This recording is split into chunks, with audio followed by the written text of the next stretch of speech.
আন্তর্জাতিক শ্রমিক দিবসে সকল পেশাজীবী এবং শ্রমিক ভাই বোনদের প্রতি আন্তরিক শুভেচ্ছা।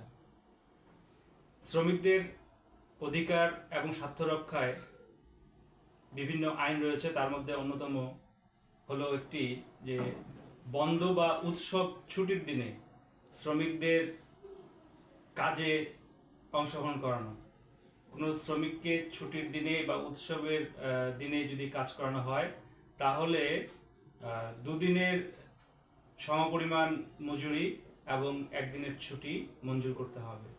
এই আইনটি অনেক ক্ষেত্রেই অনেক মালিকপক্ষ এটাকে পরিপূর্ণরূপে পালন করেন না।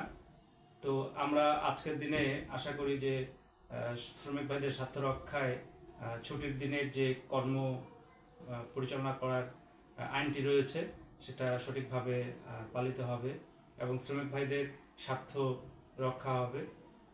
এই কামনায় সকলকে আবারও আন্তর্জাতিক শ্রমিক দিবসের আন্তরিক অভিনন্দন।